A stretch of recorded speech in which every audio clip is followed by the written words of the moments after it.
Okay, let's do a quick investigation into Nassim Taleb's commentary about his so-called Bitcoin black paper. So let's talk about the Bitcoin black paper. I like the designation.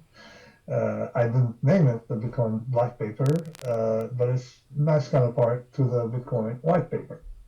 So what he's going to do next is he's going to make a claim about how he initially also thought it was a currency and it's put forward as a currency, and that he's concluded it can't be a currency, glossing over that part. Then he's going to talk about how it must be a security without giving an argument.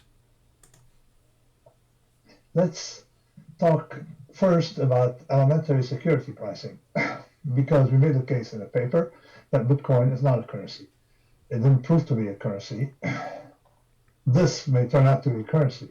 Okay, Bitcoin can't. This at least has some stability to it. And usually the way currencies spring organically is via uses. A currency is something that when expressed in it, a basket of goods has a minimum variance.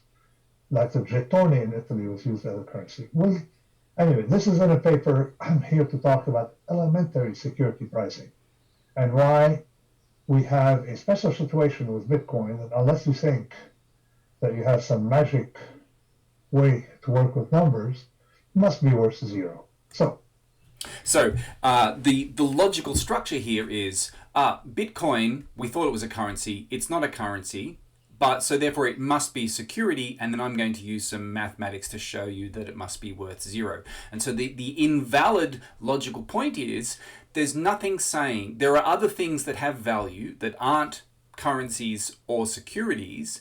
And he hasn't made a compelling argument that basically not being a currency means you must be a security. And then he's going to essentially use some mathematics.